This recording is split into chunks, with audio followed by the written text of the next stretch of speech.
¿Ya se nos fue César otra vez? No. Hola Federico, Hola, doctor. Saludos. Ya le puse su libro para anda, el viernes, ¿eh? Se conecta. perfecto, gracias. Sí, sí, ya lo recibí. Para el miércoles, sí, perfecto. Miércoles Bueno, presentación del libro, pero su ponencia es el viernes en la. A ver, le digo de una vez. Bueno, podemos ir entonces Su ponencia haciendo la semana de. anuncios parroquiales. sí, yo, sí, están terminando de ingresar las y los últimos y ya una muy breve presentación porque esto es de último momento, ¿eh? Ahí terminan de ingresar e iniciamos.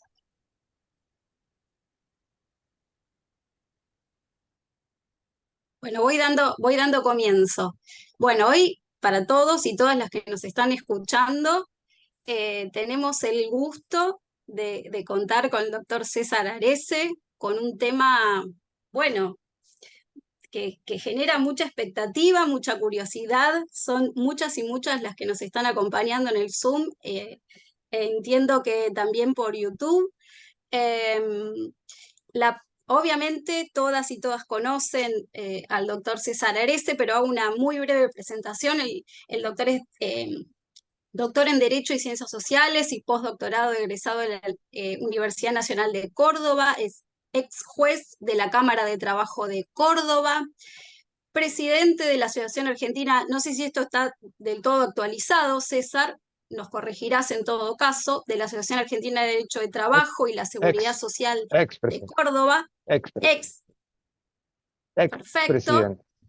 expresidente, condecorado con la Orden Labor Omnia Vincit en mérito a la trayectoria académica y profesional otorgado por la Asociación Iberoamericana de Derecho del Trabajo y la Seguridad Social, miembro del Comité Académico de las carreras de especialización en Derecho del Trabajo organizadas por la Facultad de Derecho y Ciencias Sociales de la Universidad Nacional del Litoral, profesor regular de la Cátedra de Derecho y Ciencias Sociales en la Universidad Nacional de Córdoba, profesor titular de Derecho del Trabajo y de la Seguridad Social de la Universidad Nacional de Córdoba, profesor invitado de posgrado de la Universidad Módena Reggio Emilia, Nacional de Córdoba, Católica de Córdoba, Nacional del Litoral, Nacional de Salta, Siglo XXI de Córdoba, la Blas Pascal de Rosario, director de Derechos Humanos Laborales, Derecho Internacional del Trabajo de la Universidad Nacional de Córdoba. Por supuesto, es autor y coautor de varios libros, centenares, podría decir, de artículos sumamente interesantes. Y por supuesto, su currículum sigue largamente, pero vamos a dejarlo aquí porque estamos todos y todas muy ansiosas y ansiosos por escuchar al doctor César Arese. Así que César, bienvenido, un gusto tenerte y cuando quieras te escuchamos.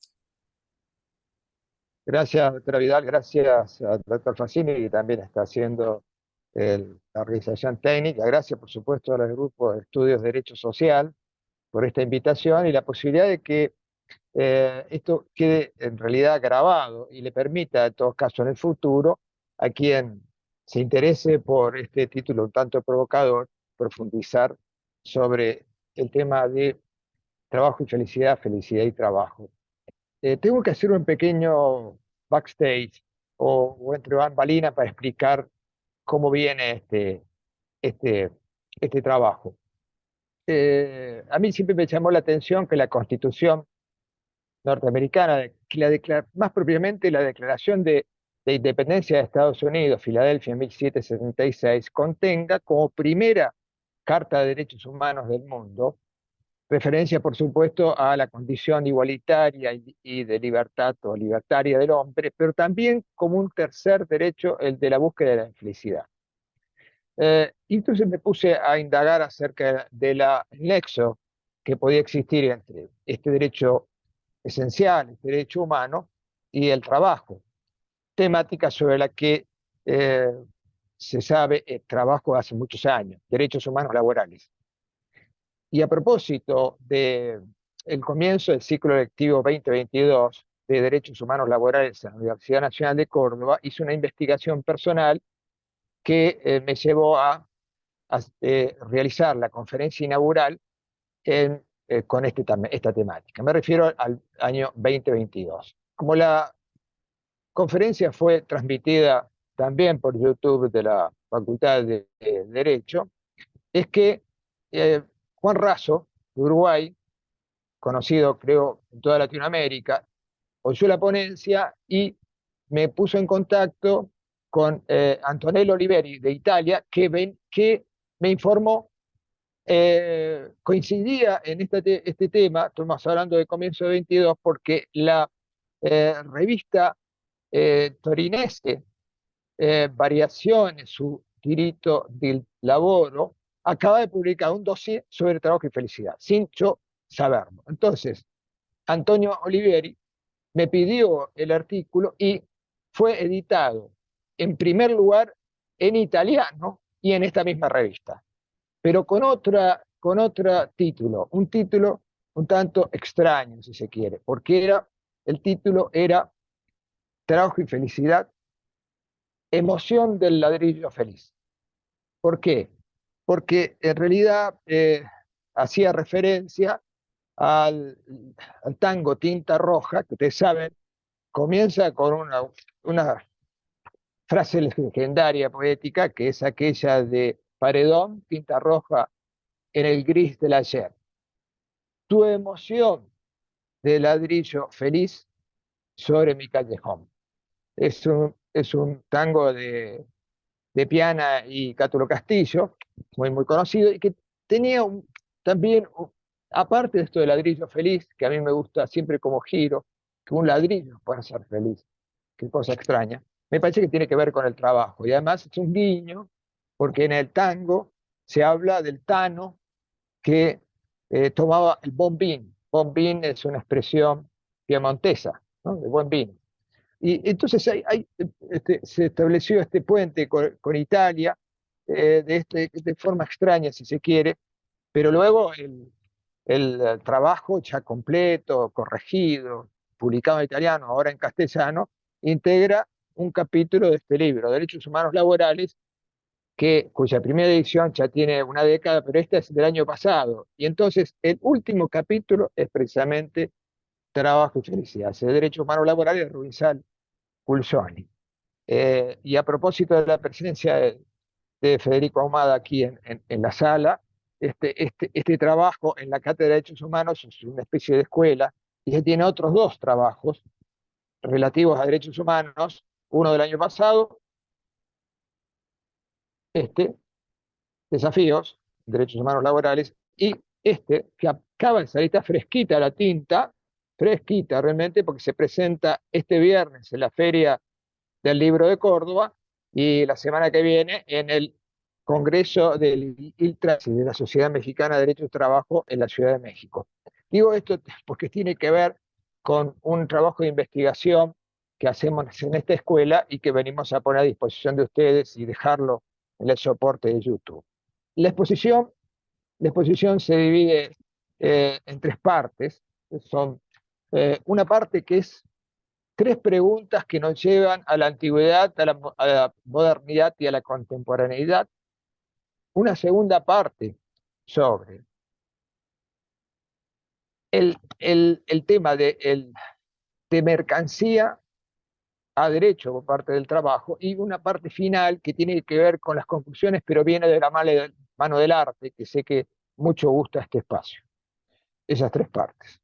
Entonces, la idea es precisamente trabajar primero, sobre esta cuestión de la felicidad del hombre.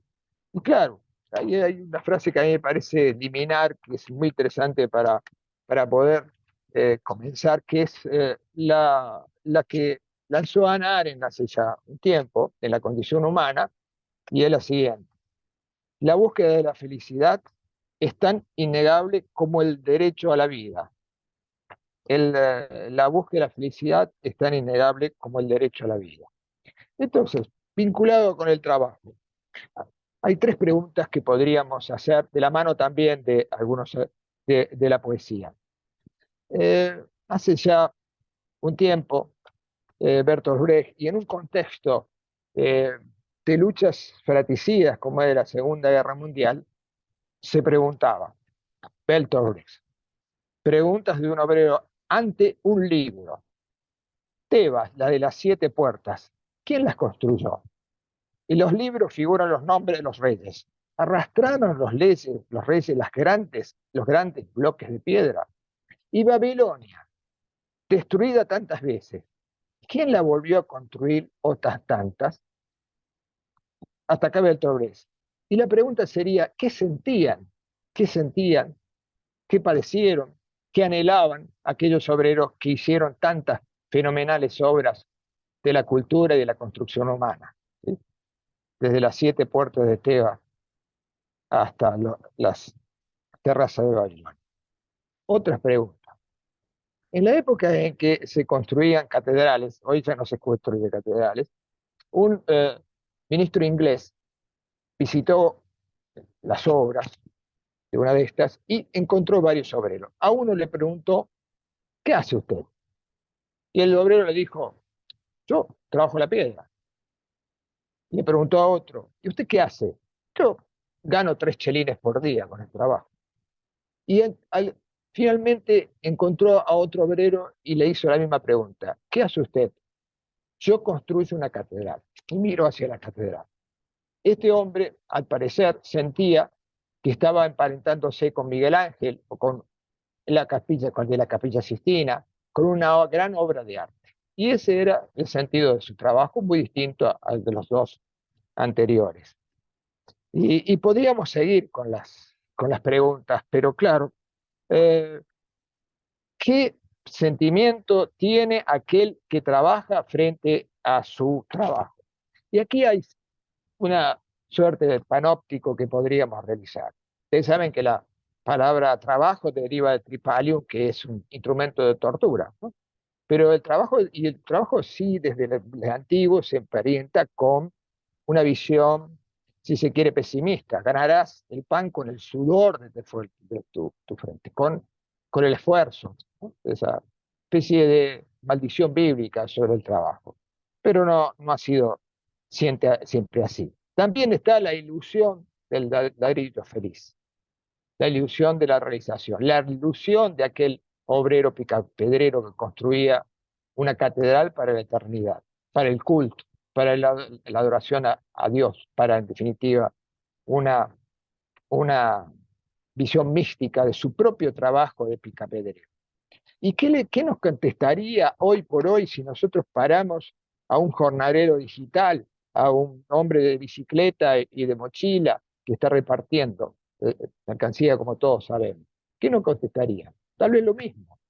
Mire, uno me gano la vida, otro tengo posibilidad de trabajar aquí porque reparto mi tiempo, y tal vez otro diga, no, este es un medio para luego poder recibirme y poder construir y hacer y lanzar ideas y crear un mundo nuevo. No sé, tal vez esta visión es inmanente al trabajo desde siempre.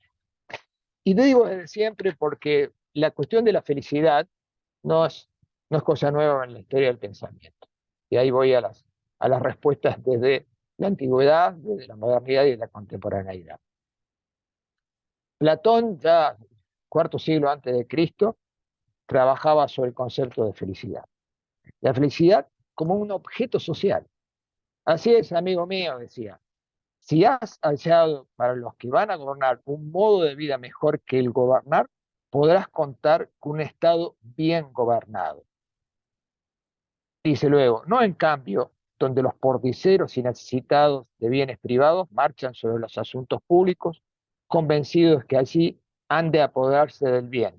Pues cuando el gobierno se convierte en objeto de disputas, semejante guerra doméstica e intestina acaba con ellos y con el resto del Estado. Platón, La República. Y Aristóteles, pocos siglos después, un siglo después, en la ética a Nicómano y también en política, hace un verdadero tratado de la felicidad, porque es un compendio de felicidad, desde el punto de vista personal y desde el punto de vista del Estado. Y allí lanza 2 ideas centrales, el bien vivir y el bien supremo, que es el trabajo y la felicidad, o la felicidad como bien supremo. El bien vivir como un objetivo social. Eh, el bien vivir, cambiando nada más que el sentido de la palabra, el vivir bien es uno de los elementos centrales de la cultura andina, el vivir bien. ¿Recuerdan ustedes aquello de amaquila, amasula, amasua? No ser ocioso, no mentir, no robar. Trabajar. Y el trabajo concebido como una relación armoniosa con la naturaleza, con las otras personas, con la sociedad, con la comunidad. Para decir que las historias originarias de Grecia o de la cultura greco-latino y la cultura andina ya abrevan en la necesidad de la felicidad como un objeto social. En la modernidad allá con las ideas del iluminismo, por supuesto de la mano de Malkan, de Stuart Mill, de Jeremy Bentham, vuelven sobre el tema de la felicidad. En la crítica de la razón pura, de 1787, Kant habla de la necesidad de encontrar no la máxima felicidad, pero al menos sí una constitución del Estado que garantice, mediante las leyes, el comienzo que debe hacerse acerca de alcanzar la felicidad social. Y bueno, podríamos seguir con las referencias de carácter filosófico, pero hay precisamente como producto de esta modernidad, de esta ilustración, es que surge aquella declaración de la independencia de Estados Unidos, la declaración de Filadelfia de 1776, que contiene una frase por demás emblemática. Eh, Sostenemos como incontestables y evidentes por sí mismas las siguientes verdades: que todos los hombres han sido creados iguales, que han sido dotados por el Creador de ciertos derechos inalienables, que entre estos derechos están en primer lugar la vida, la libertad, y la búsqueda de la felicidad. Hay un dato curioso. Thomas Jefferson, cuando redactó esta frase célebre de la Constitución y de la Declaración de Filadelfia, sustituyó de la célebre y tradicional frase "pida libertad y propiedad", dejando "pide libertad y búsqueda de la felicidad". Vale, sí, eliminó la propiedad por la búsqueda de la felicidad. En la Declaración de los Derechos del Hombre y del Ciudadano en 1789, otro de los instrumentos emblemáticos nacionales en materia de derechos humanos, aparece en el preámbulo la felicidad de todos como objetivo social. Para decir que entre los derechos fundamentales, aquellos de esa primera etapa de los derechos humanos, igualdad, libertad, nosotros podríamos agregarle la búsqueda de la felicidad como un derecho humano, ¿no? Un derecho humano de carácter general.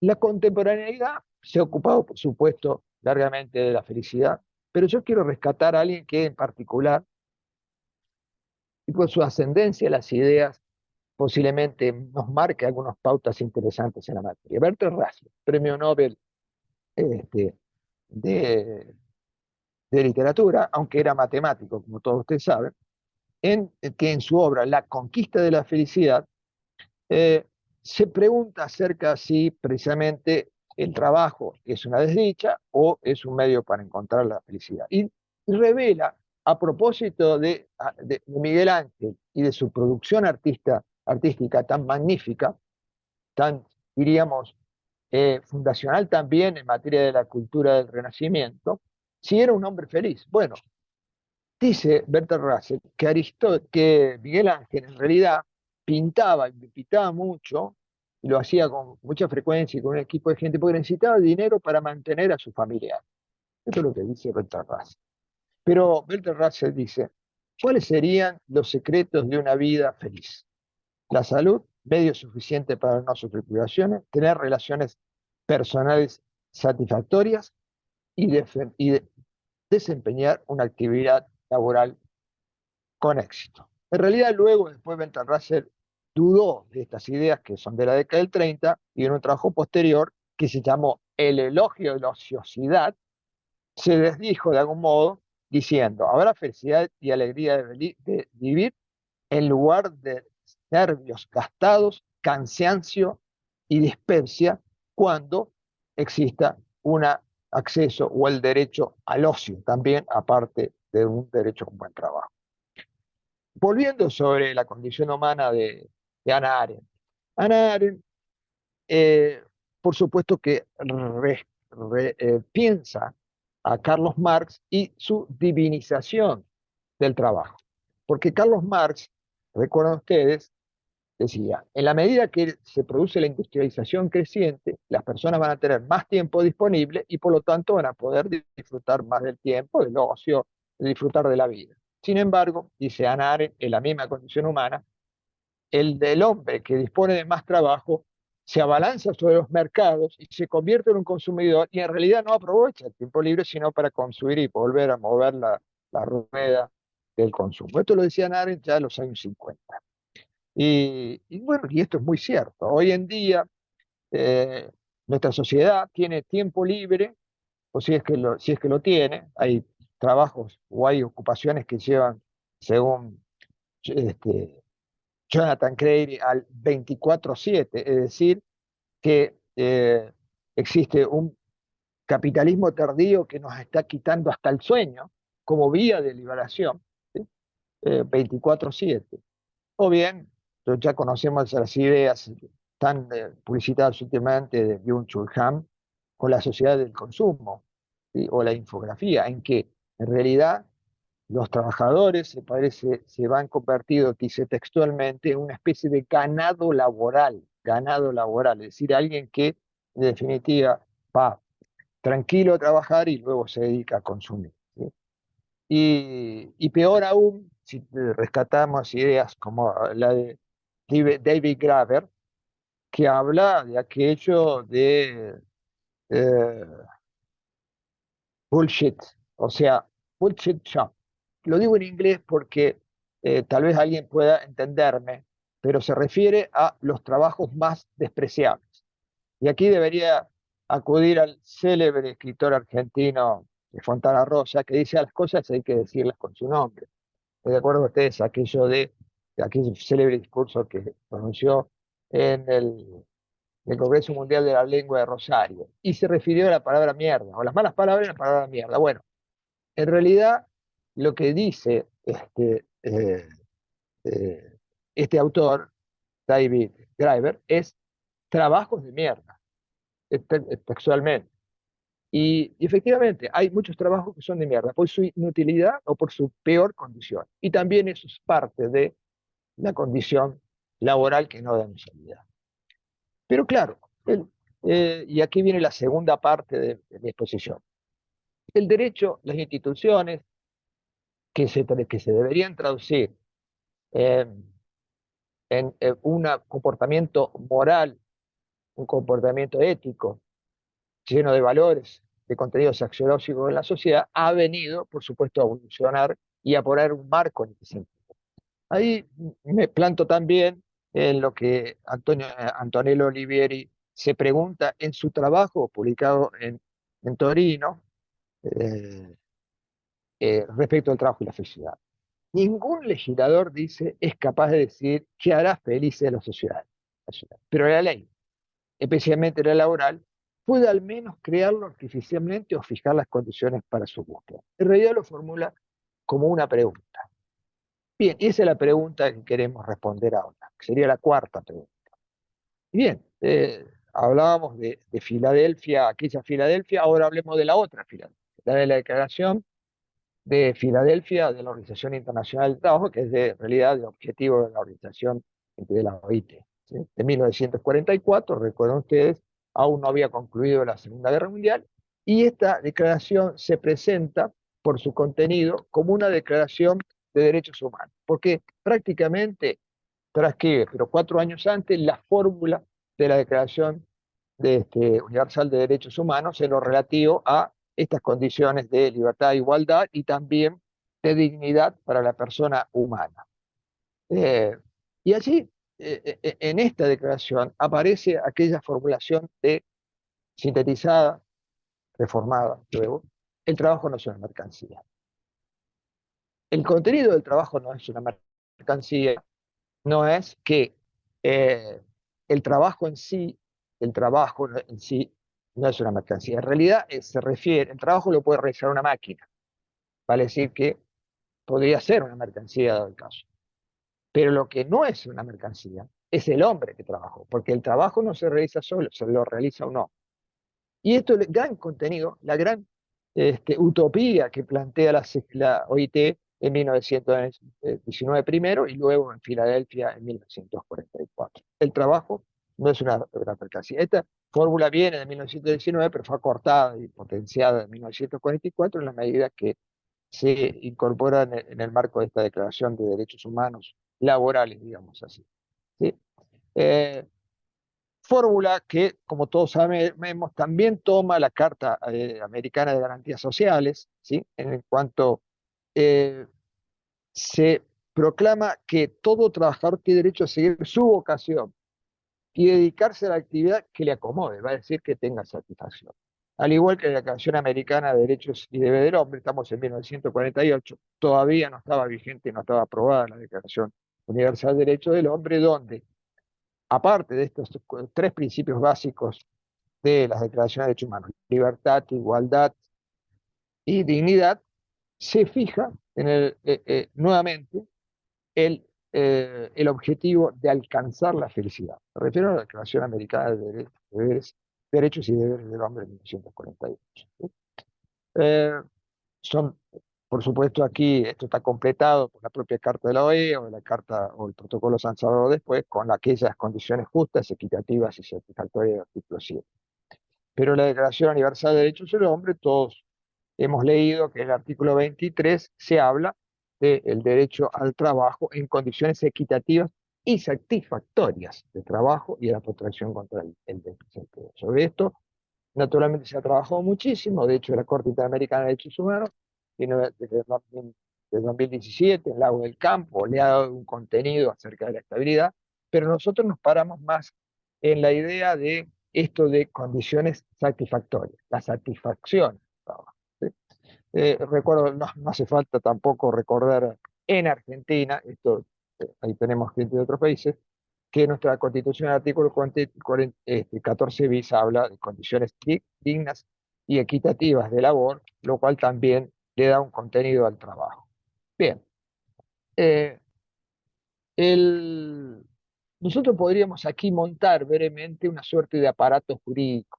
El aparato jurídico, que significa que el hombre que trabaja es, ante que nada, un hombre con dotado de derechos, ¿no? Un hombre, como al decir de Alain Supieu, un hombre jurídico, ¿no? Alguien que está dotado de derechos, es una persona.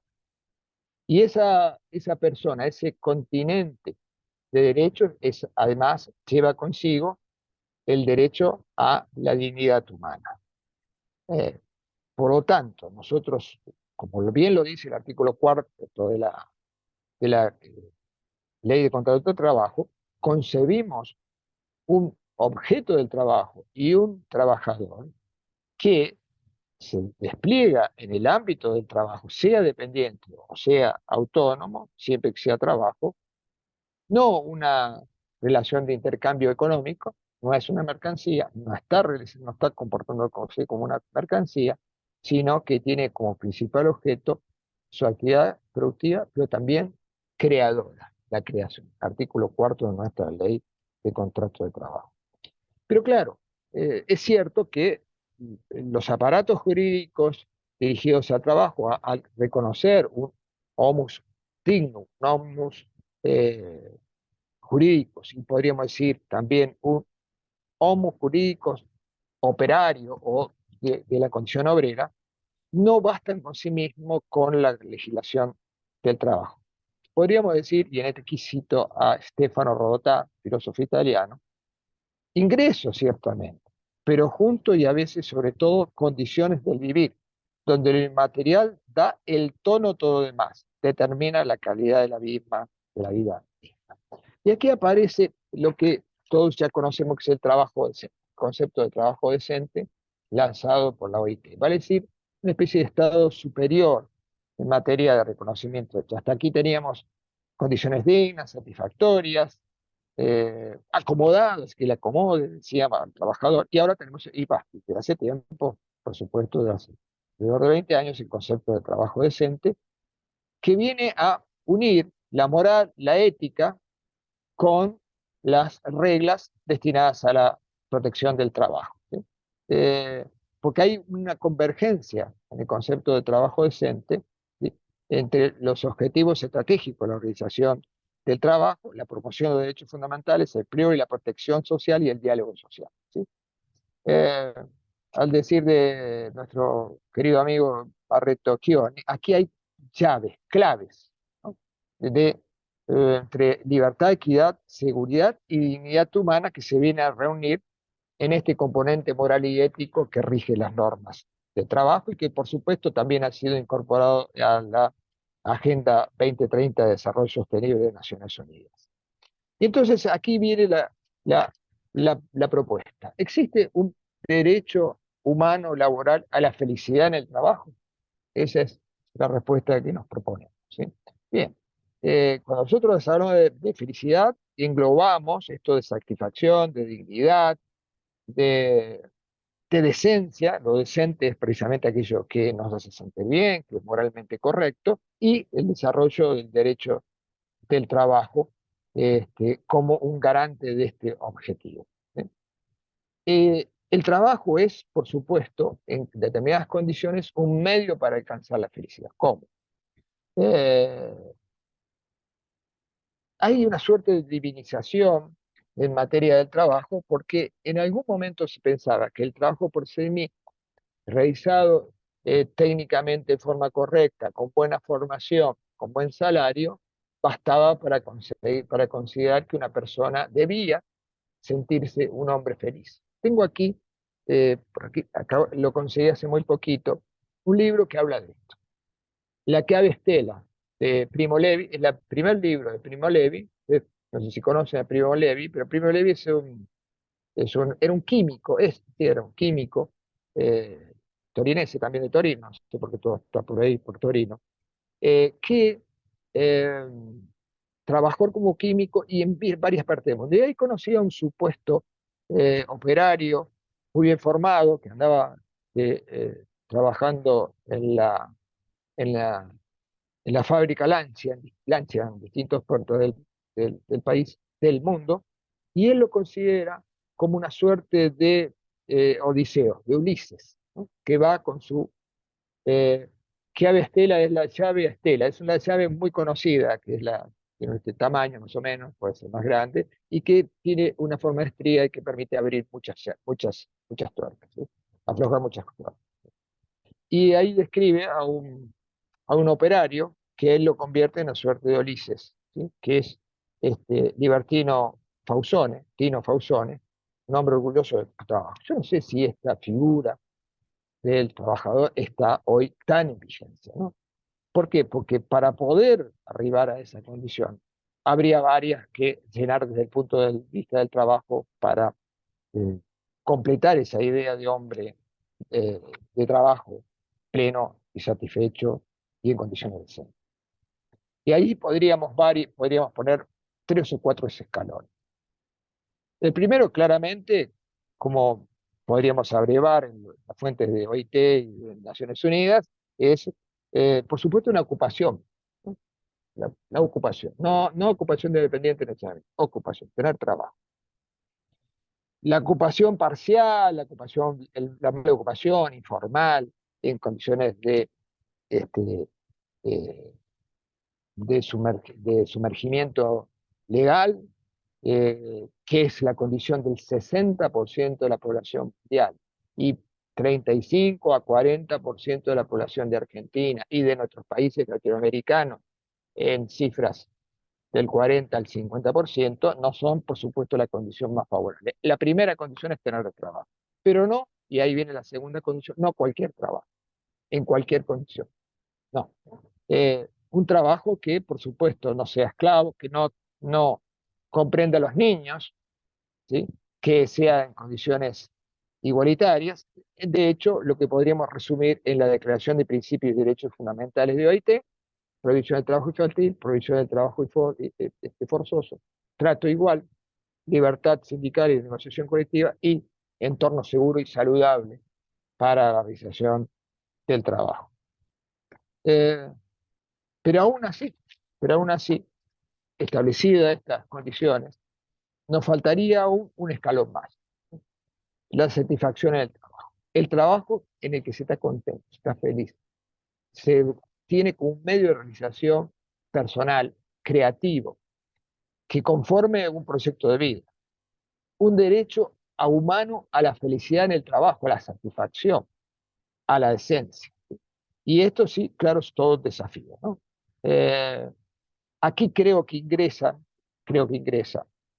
la temática de derechos humanos laborales, ¿sí? Porque no es simplemente el hombre que trabaja el que se garantiza en un estatuto profesional, en una ley de contrato de trabajo, sino el que está intervenido y garantiza el conjunto de derechos humanos fundamentales. La libertad de expresión, la libertad del acceso a la información, la no discriminación, un mundo exento de violencia, de abuso, de acoso, de maltrato, la dignidad en el sentido más potenciado, creo que son condiciones para alcanzar una suerte de felicidad. Y si hay un conflicto, poder acceder a tutela judicial efectiva, a la tutela administrativa, con las garantías necesarias, por ejemplo. Yo creo que eso contribuye a alcanzar la felicidad. Pero aún así, claro, diría, sí, podemos tener este conjunto de condiciones si a alguien se le muere un familiar o tiene una depresión estructural, podrá no ser feliz. Es cierto, pero al menos tenemos la garantía de que el derecho lo está garantizando. Y esa es la propuesta que queríamos dejar desde el punto de vista del derecho de las leyes, ¿no? Y quiero ingresar finalmente a la tercera etapa y final de la mano, decía, del arte.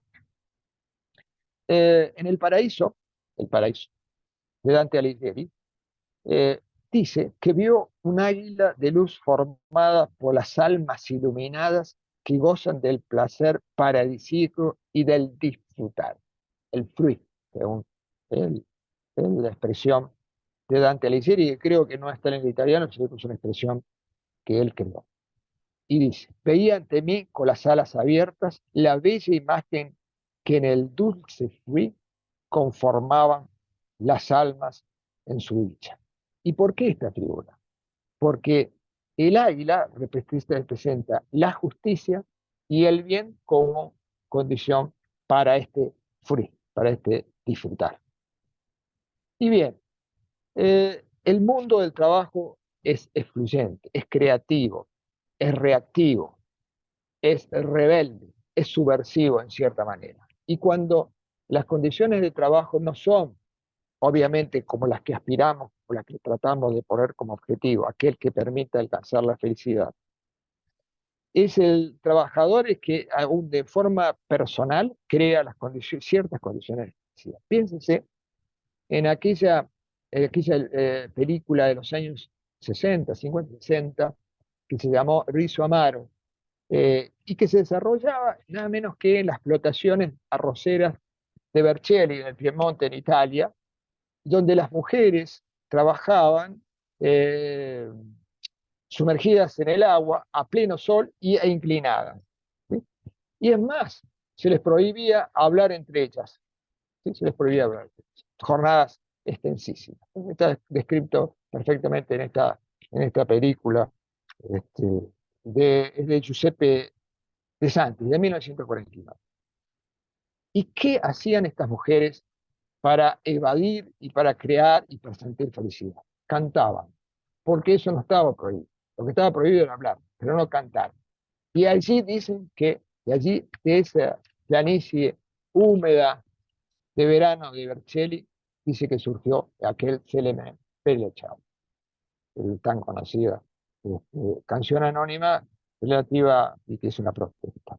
Y tenemos los llamados Volkssongs de los esclavos, los trabajadores norteamericanos que crearon los blues y parte del jazz, las manchegas, las cartas de labranza, los cantos de labranza, los flamencos, que tienen que ver también con el trabajo rural, el folclore de todo el mundo que se ocupa del trabajo. Y entre nosotros, ¿quién nos recuerda aquello de Atahualpa Yupanqui? El trabajo es cosa buena, es lo mejor de la vida, pero la vida es perdida trabajando en campo ajeno, unos trabajan de trueno y es para otro la vida. Es cierto, las fiestas de la vendimia, del arroz, del trigo, de la papa, de las frutas, de las flores, son festividades que adoran el trabajo con la fiesta, con la felicidad. ¿Sí? Las fiestas de cosecha, una expresión de lo más profundo de la alegría personal. Y claro, se me dirá, sí, pero hoy por hoy las fiestas estas son devenido en grandes shows, en la presentación de estrellas de estrellas y reuniones masivas que han hecho perder su sustancia. Yo creo que en todo trabajo siempre hay un margen para la evasión, para la creatividad, para crear arte.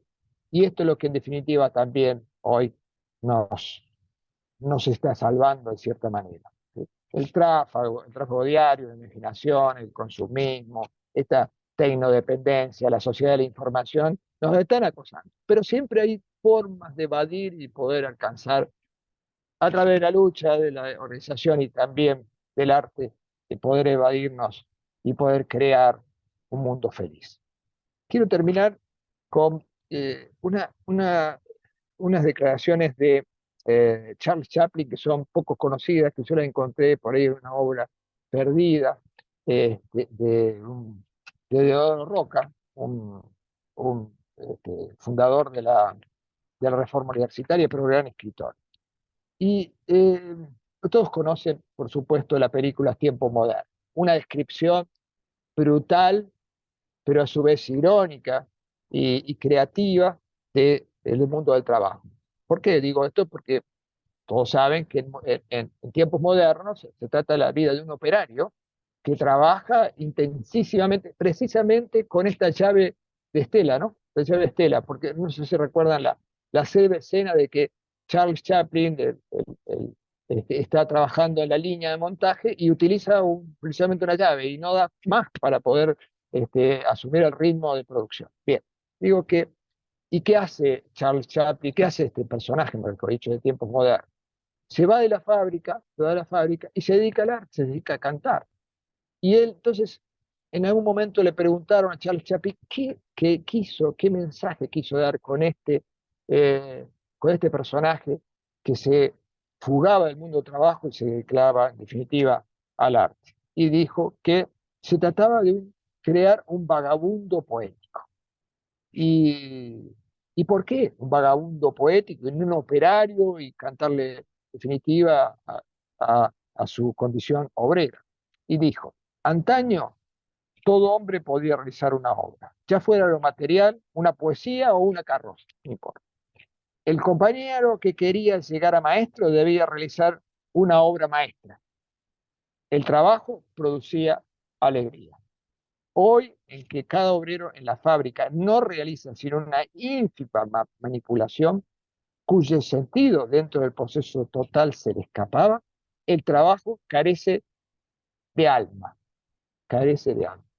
no produce alegría. Solo cuando reciba de nuevo un alma, solo cuando el trabajador tenga de nuevo la impresión de crear él solo algo, el mundo marchará de nuevo. Eso quería expresar mis tiempos modernos. Y tal vez aquí, y no en forma, no por forzar las cosas, quiero también destacar que, así como ese Bella Ciao hipotéticamente surgió del barro de los arrozales de Vercelli y de las manos de las mujeres que cantaban, las mujeres también han cantado, y yo diría con maestría a la componente poético, creativo del trabajo. Veamos si no y leamos, ¿no? Rápidamente aquel célebre Pan y Rosas de James Oppenheimer, que es de comienzo del siglo, del siglo pasado. Vienen marchando, marchando. Innumerables mujeres muertas van gritando a través de nuestro canto su antiguo reclamo de pan. Sus espíritus fatigados conocieron el pequeño arte y el amor y la belleza. Sí, es por el pan que peleamos, pero también peleamos por las rosas. Muchas gracias. Muchísimas gracias. Aplausos, sí, aplausos para César. Ahí están, bueno, saludando también por el chat, agradeciendo. Muchísimas gracias, César, por, bueno, también no solo por todo este recorrido que nos hiciste desde la perspectiva filosófica, y están agradeciendo por el chat, eh, hasta, bueno, llegar al trabajo y explicar de algún modo, responder esta pregunta con la que, digamos, generaste curiosidad a todos respecto y a todas respecto de el vínculo entre trabajo y derecho humano a la felicidad, ¿no? En el trabajo. Bueno, a mí me encantaría decir muchas cosas. Sí, Puedo César. hacer otro bastalla ahora. Porque ya Sí, ¿cómo? terminó, como quien dice, bueno, ¿qué quise hacer con esto? Sí, la hipótesis es de que cuando nosotros hablamos de un derecho humano, también tenemos que hablar de un derecho humano a la felicidad, al goce, a la alegría, a la decencia, a que un trabajo nos, nos provoque esa satisfacción, que vayamos a trabajar contentos. ¿Y por qué? Y ahí retomé la idea de Hannah Arendt y la reformulé de la siguiente manera. Después de todo, el trabajo es tan esencial en la vida como lo que se persigue en toda la vida, la felicidad. Entonces, esta cuestión que nosotros a veces olvidamos, que vivimos en crisis, vivimos atribulados, etcétera. Bueno, de pronto pensar de que, como hacía Winston Churchill, ¿no? Que cuando caían las bombas sobre Londres, las B-2, ¿no? Estaban destruyendo Londres lentamente en 1943, él pensaba en el nuevo Estado, ¿no? El estado de bienestar, que después se montó al concluir la Segunda Guerra, como retribuyendo también a los obreros y trabajadores que habían peleado en el frente para que tuvieran una sociedad mejor, un estado de bienestar, ¿no? Bienestar, estado social, de derecho, de bienestar. Y eso es lo que tendríamos que pensar, aun cuando hoy tengamos, al menos en Argentina, una situación de crisis, en el mundo una situación de crisis ocupacional, que existan malas noticias, porque, bueno, de las malas noticias y de las crisis también se puede sacar lecciones y pensar en un mundo mejor y un trabajo feliz. Bueno, muchísimas gracias también por ese cierre, esa síntesis.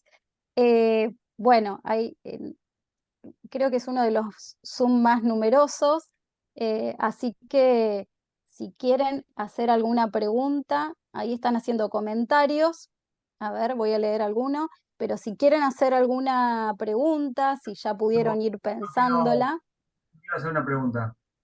¿Quién habla que no te estoy viendo? Ariel Curone. Ahí encendí Ariel, la cámara. te escuchamos. César, más que una pregunta es una afirmación, como dijo alguna que otra candidata en este debate, pero jornada de trabajo y felicidad. ¿Cuál es el nexo que ves ahí?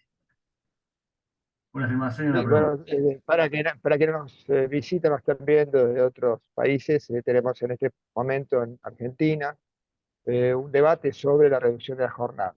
Y el debate que por otro lado ya se ha dado en otros países y se dará en otros países.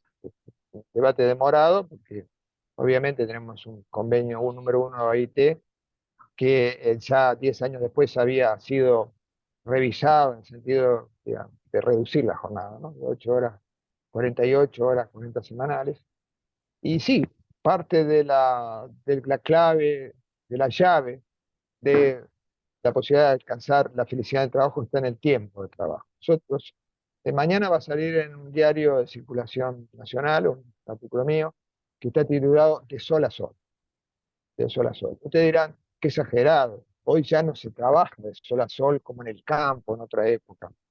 Bueno, si nosotros tomamos algunas actividades que trabajan 12 turnos, 12 horas por jornada, porque así lo permite la legislación, o porque los hechos lo impone el empleador, bueno, nosotros vivimos en un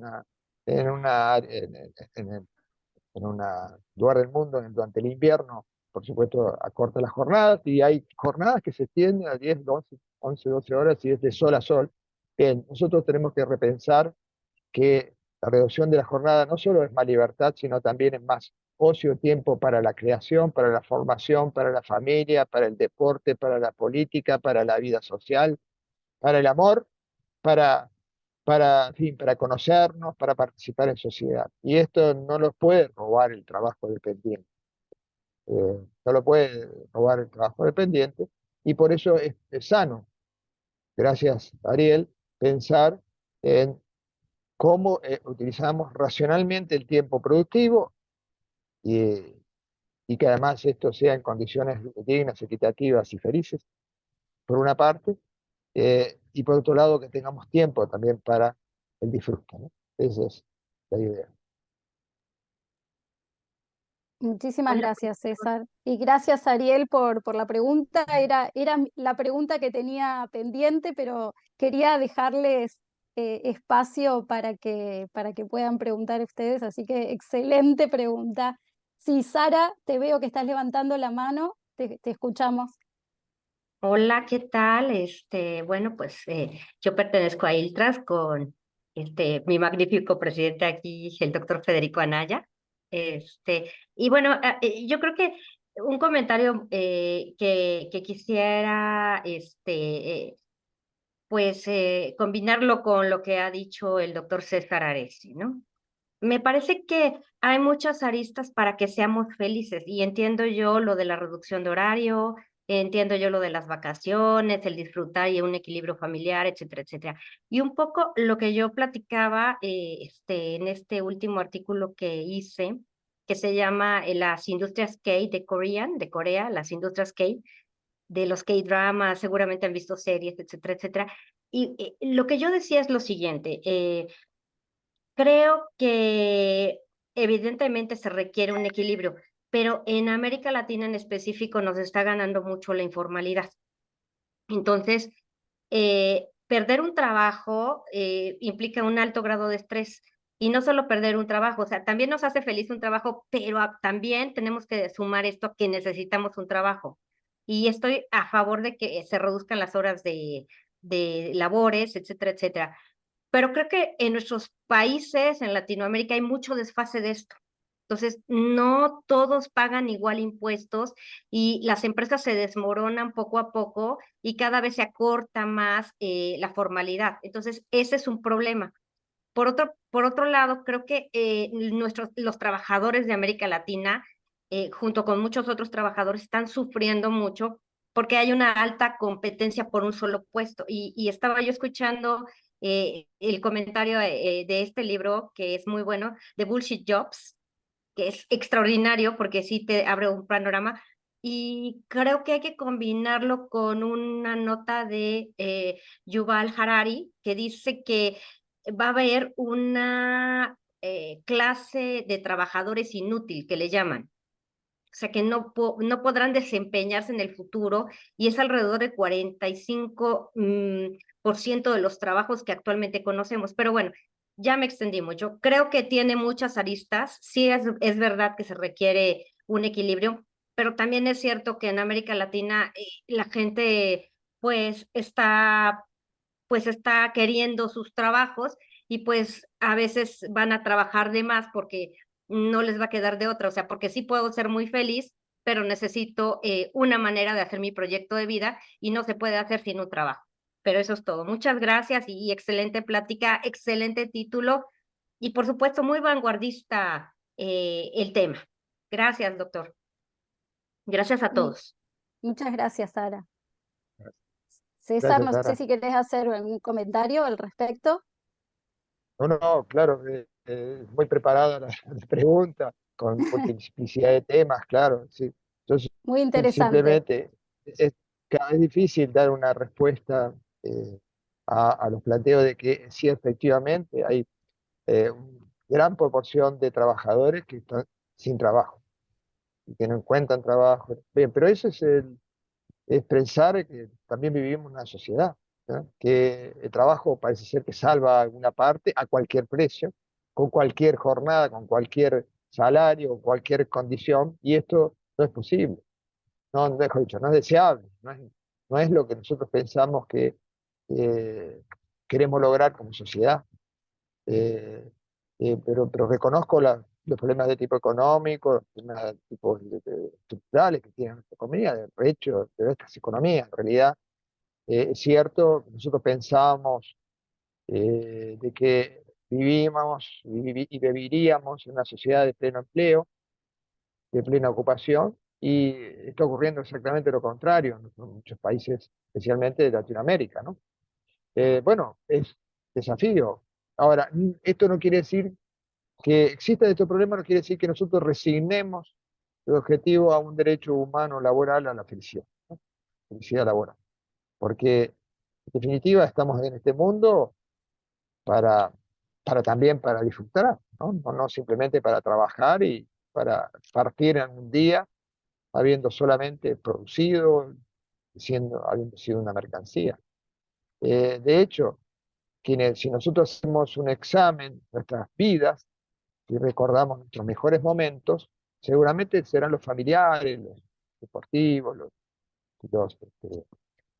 festivos, pero también haber tenido un buen trabajo, haber tenido y haber creado, ¿no? Haber podido convivir. Y de hecho, el conjunto de nuestras actividades, nuestras manifestaciones vitales están relacionadas con el trabajo, a nuestra formación, a nuestro salario, a nuestros amigos, la ubicación geográfica, la condición física, ¿no? Si trabajamos en un trabajo pesado, que nos produce lesiones, no es lo mismo que trabajar en condiciones dignas, satisfactorias, en un entorno seguro y saludable, y esto nos condiciona para todo, ¿no?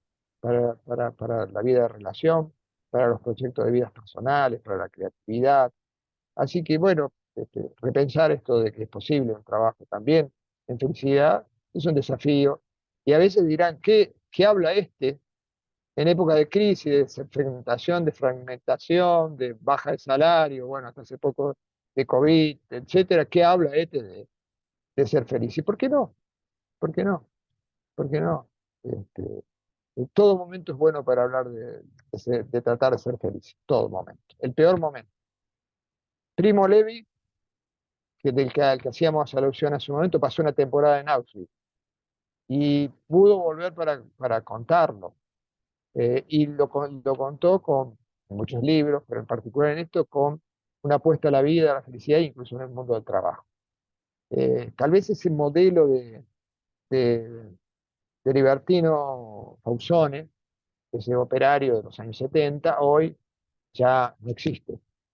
Habrá otro modelo de personas, de trabajo, pero el objetivo de felicidad y satisfacción es el mismo, en el fondo. Es el de Aristóteles, el de Platón, el de Aristóteles, el de los más antiguos filósofos, el de Kant, y lo será el de los filósofos futuros y de las personas que vivan en este mundo en el futuro. Bueno, gracias, César. Adriana, levantaste la mano. Sí, bueno, gracias César, muy interesante todo lo que nos trajiste. Simplemente una reflexión quisiera agregar, donde la felicidad a partir del trabajo creo que no puede dejar de atender lo que tienen los factores psicosociales que hacen que una persona pueda disfrutar del trabajo sin tener una connotación negativa al ser de pronto workaholic o estas figuras que solo estamos acostumbradas a analizarlas desde un punto de vista más que vivencial, desde la necesidad. Por supuesto que cuando existen pisos de protección básicos que hacen sirven de plataforma para que las personas, más allá de la jornada, más allá de la hostilidad de la tarea, más allá de los diferentes ámbitos de desarrollo en los que producen actividad y a partir de la producción de la actividad logran un medio de vida, existe el verdadero placer del trabajo. Yo te escuchaba, César, uno luego va a recordar en su vida solo los momentos más felices, o los momentos más felices van a estar vinculados con las realidades familiares, con el deporte, mencionaste, etcétera, etcétera. Y la verdad es que yo creo que el trabajo en la estructura de la personalidad de quienes tenemos la suerte, me incluyo, de ser un vocacional y tener la suerte de vivir a partir de un trabajo que además nos da satisfacción, que nos puede llegar a generar felicidad por la propia situación de transformar nuestro medio de vida con lo que nos gusta hacer, es una faceta que también hay que analizar, que no podemos dejar de tener en cuenta, porque por dinero o por bienestar, sin hacer lo que a uno le gusta, tampoco se logra felicidad. Y aquí entran en crisis de algún modo lo que son los pisos de protección y la generación de la riqueza, o la participación de la generación de la riqueza y el bienestar de las personas y su grupo familiar, si no se puede alcanzar la verdadera felicidad como un aspecto de la vida en el que lo integran la familia, los afectos más, la fibra más íntima de las personas, la familia, los hijos, la pareja, y el trabajo, pero el trabajo como medio como un factor de desarrollo personal. Que cuando vos decías el trabajo de sol a sol, a veces uno reflexiona en el trabajo de sol a sol, cuando lo que pesa es lo que uno está haciendo, y cuando no pesa lo que uno está haciendo, no lo vive como de sol a sol. Es parte de la vida de las personas, con lo cual yo creo que en esto, digo, es una realidad que también compone el elemento felicidad, a partir de lo que el trabajo aporta a las personas, porque hay personas que no tienen hijos y sin embargo no tener hijos no nos hace menos felices. No es mi caso, que tengo 4 y los adoro y disfruto tenerlos, pero la verdad es que hay gente que no tiene hijos y también es feliz, y la felicidad, parte de la felicidad se la da el desarrollo y la transformación que su posibilidad de trabajar le genera. Y a la inversa, y sin ganar demasiado dinero, y otros que ganan muchísimo dinero no logran felicidad a partir de lo que hacen, con lo cual creo que no nos podemos olvidar, dentro de lo que son los derechos humanos fundamentales, que el trabajo participa del desarrollo personal y humano de las personas, y aquí tenemos que poder identificar y encontrar una potencialidad en el trabajo que sale de estos esquemas que acabamos de analizar, lo que puede llegar a ser la jornada, lo que puede llegar a ser tantas otras facetas que son obviamente muy importantes en la vida de las personas, pero este es un costado que quisiera resaltar, porque de verdad también hace a uno de los costados y de los perfiles de la felicidad plena de las personas, que es la satisfacción personal de poder hacer lo que a uno verdaderamente le gusta. Nada, por eso digo, más que pregunta, era una reflexión.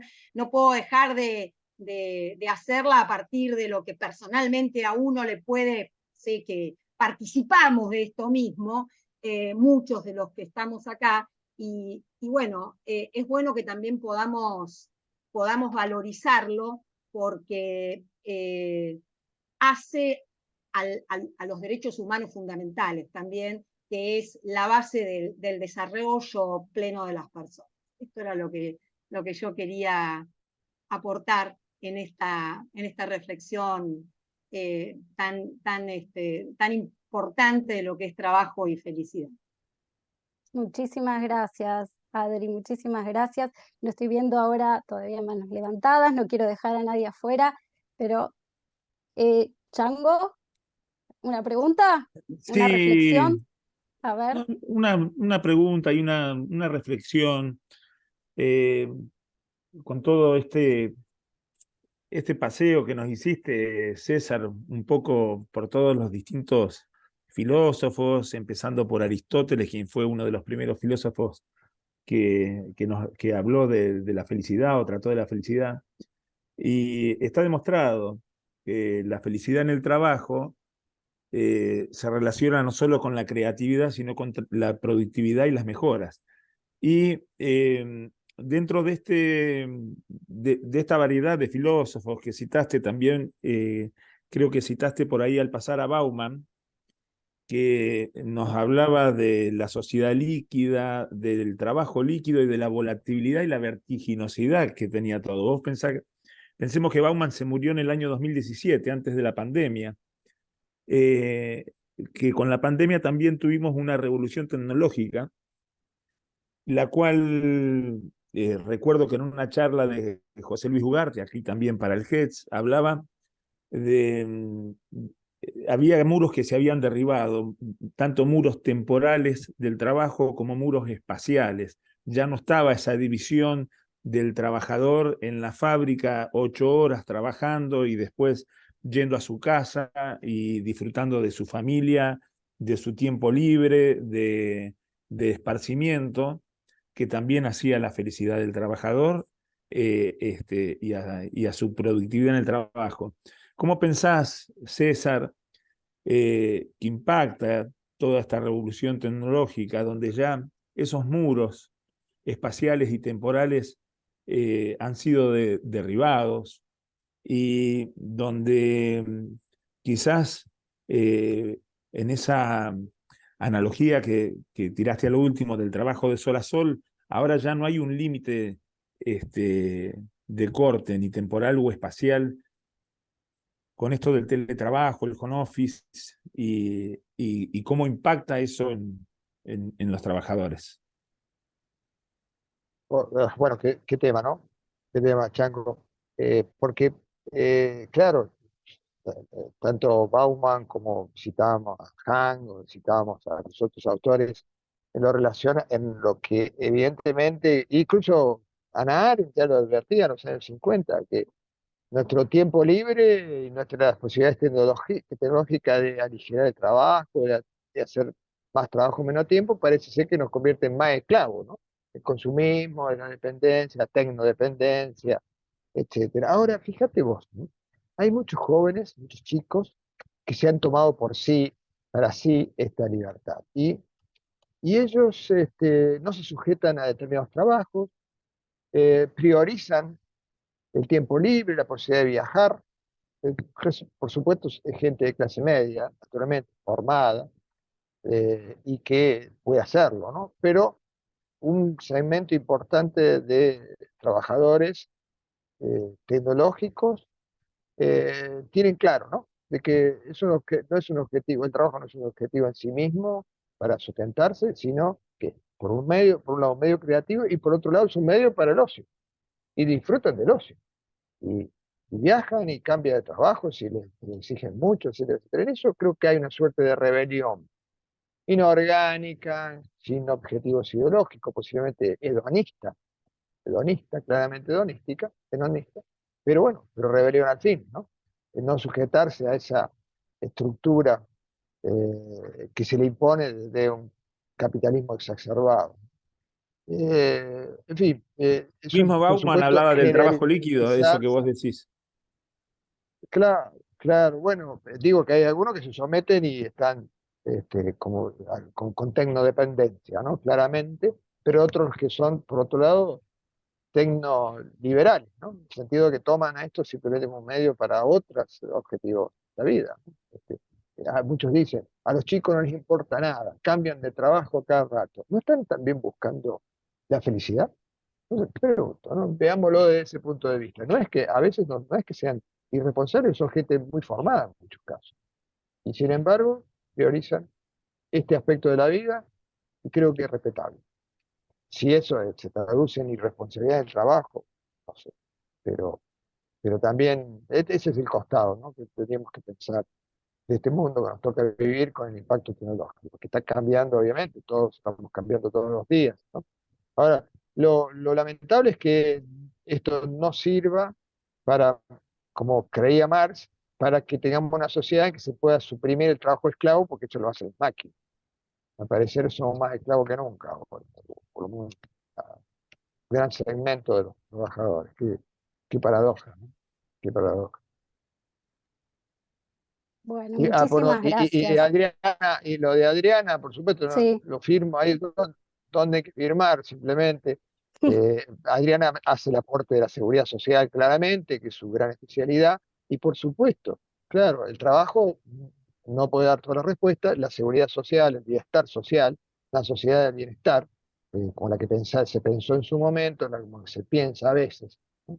Piensa a veces, la sociedad del bienestar, este, es un componente inescindible. Aun cuando mejoráramos el trabajo totalmente, si se pierde trabajo por cualquier circunstancia vital, cruzamos la calle, nos atropella un auto, bien, poder acceder a la seguridad social y poder también acceder a trabajar en la condición en que quedamos, ¿no? Aún con discapacidad. Es otro gran desafío, claramente. La edad mayor, la discapacidad, en fin, la igualación por ese lado. Bueno, ahora sí. Bueno, la verdad, César, interesantísima esta convocatoria, este recorrido que nos has hecho.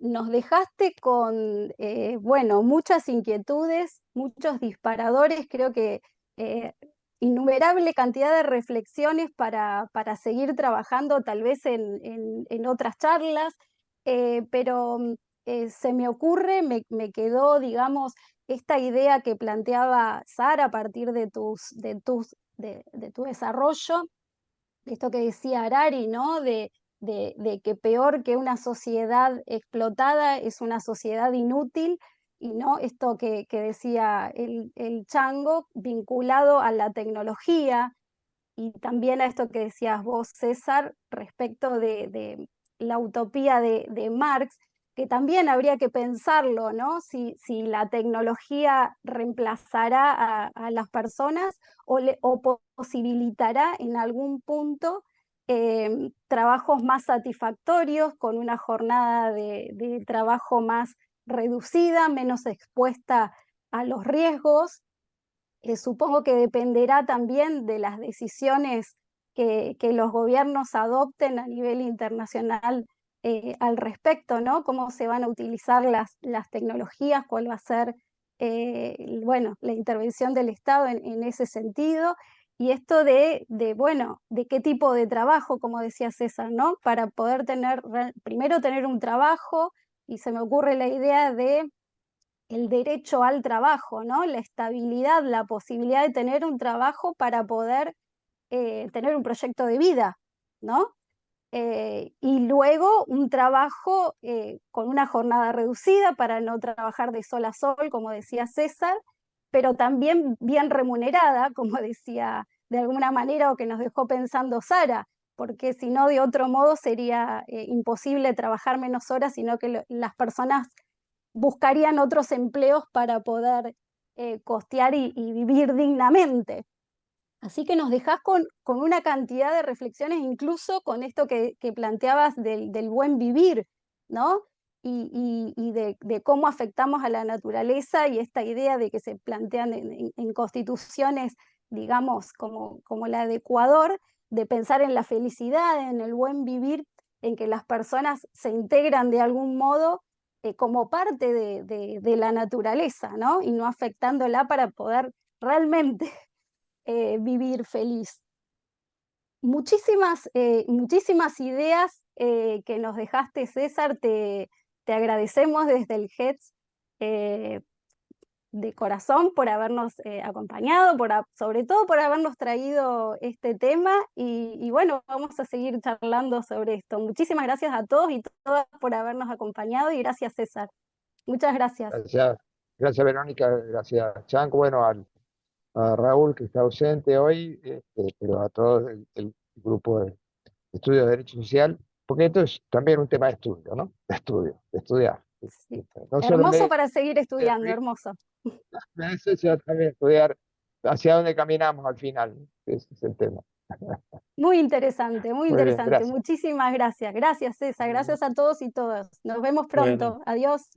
Adiós, adiós, hasta pronto. Chau César, chau Adriana, Ronaldo, Walter, Adiós. Berito, muy bien Hasta estuviste. la próxima. Así que, Adiós, adiós. adiós.